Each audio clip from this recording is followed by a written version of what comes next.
Hello, everyone. Gail Polubiak, CEO and founder of Interview Academy, back with you for our second part of the five-part video series, Master the Five Toughest Job Interview Questions. And I have to tell you, wow, my email was filled. I got so many great questions and comments after the first video. So this is really good stuff, and I am so happy that you're willing to invest in yourself to do the best you can because I believe in your opportunity. Now is a chance for you to fuel our economy rather than to be victimized by it, and to use your wisdom, your skills, and your gifts to contribute to the greater good of our world. And frankly, you are in a sweet spot to be respected for what you love to do and to get paid top dollar for doing it. And that's pretty good combination. And our question this time is, what's your greatest weakness? This is almost as though companies are trying to set you up to fail. But frankly, if you can open your mind to this, and once you get yourself acclimated to how to handle this question appropriately, this really isn't of just dodging a bullet. If you answer this question properly, you're really going to be able to amplify your position in the mind of the hiring manager. Because what they're really looking for, they want someone who shows self-awareness. We all have strengths, we all have weaknesses. What they're looking for is they want to trust what you say good about yourself by knowing what is not the greatest with yourself. Does that make sense?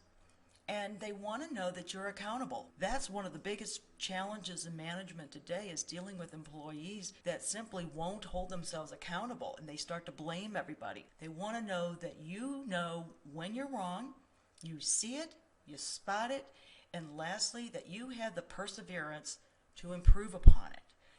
These three areas are huge to get under the hood of your character. What they don't want to hear someone who says, oh, gee, I don't have any weaknesses. You will dilute pretty much everything that you have said good about yourself with an answer like that. Here's one that I thought was hilarious. People are trying to be cute and different and all. This did not happen to me, but it happened to someone else. The candidate came in and said, well, I'm Superman, and their only weakness was kryptonite. Or I've heard some people say their weakness is chocolate.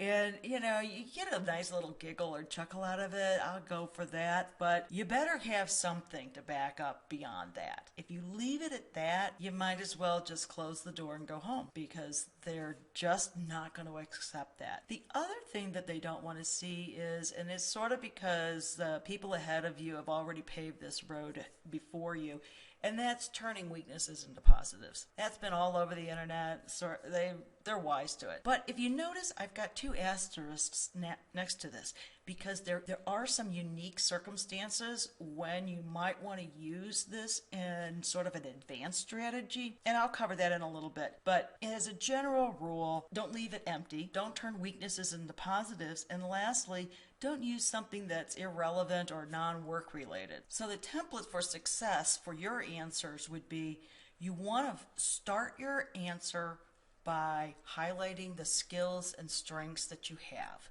Don't go right into the weakness. There's a conversation. I'm going to show you an example that'll really bear this out. But the template is basically, you start with a brief highlight of your skills and strengths as they pertain to this opportunity. Then you come in with a specific work-related weakness. For instance, when I mean specific, if your weakness is that you can be a little bit controlling or bossy, then you don't want to say that in such a full sense of the word. What you might want to do is, and I don't know what your specific case is, but perhaps it would be, when you are facing a significant deadline, then I can become bossy. Now you have a specific weakness. You've limited into a actual situation. Then the next part of this is to share with them the developmental change or some related improvements, meaning this is where they want you to say, okay, I'm accountable, I own it.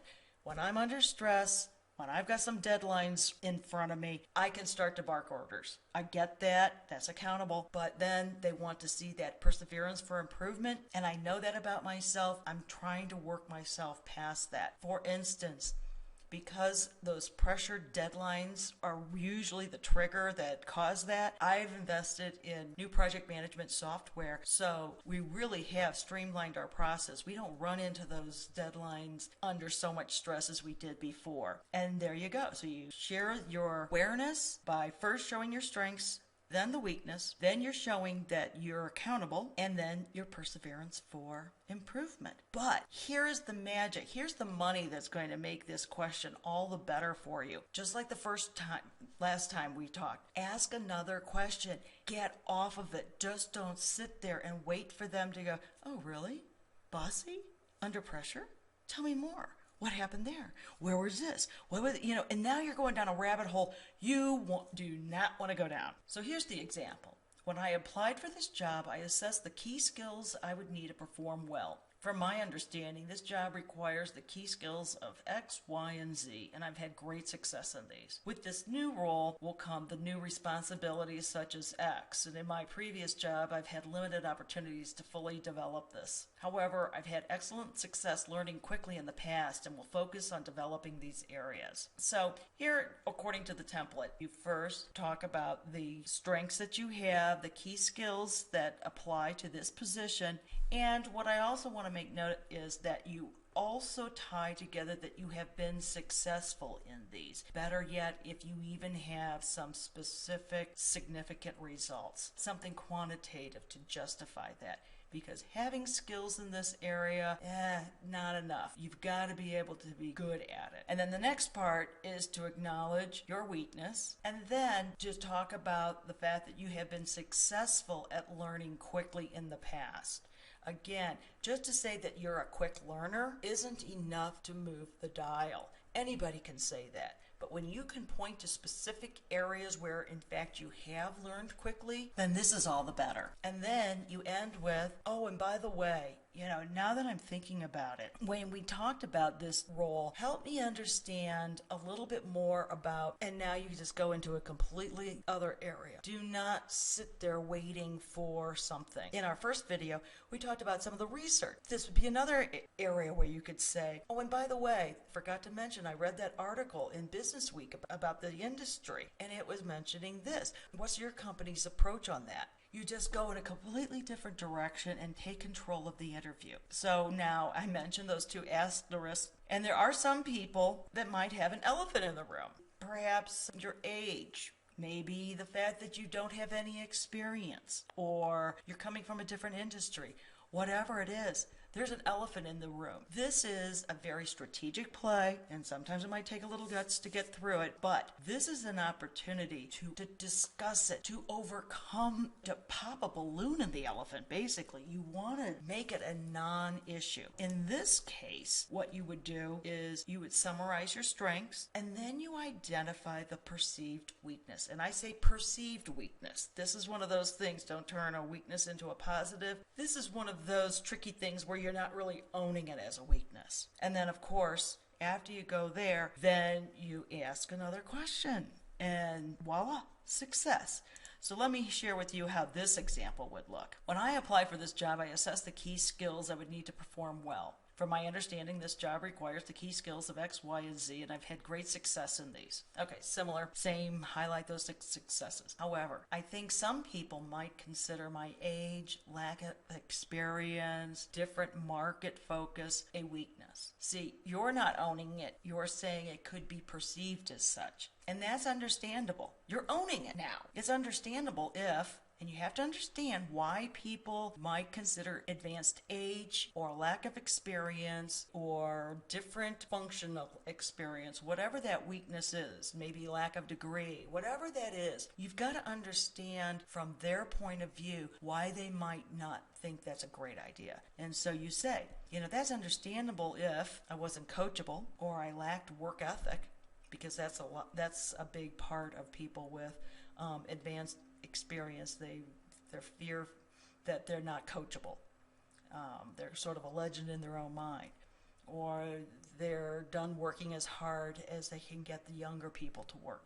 Or for somebody who's a recent college grad or doesn't have any experience in this area, they worry, well, I don't know if you're going to be successful. You're going to tell me you want to be successful, but I want to know that you can be successful. So in this case, that would be understandable if I wasn't coachable, lacked work ethic, didn't have a proven history of being successful, or etc. But see, I am coachable. I do work hard. I am driven to succeed, etc. So it's not the issue that some people might suggest. And you know what? What about that Business Week article? What are your thoughts on that? See, they got their answer. That's the key. When you deliver, I'm self-aware, I'm accountable, and I can develop myself for improvement. The question is over. Done. You are finished. So move the interview along, because they're not going to.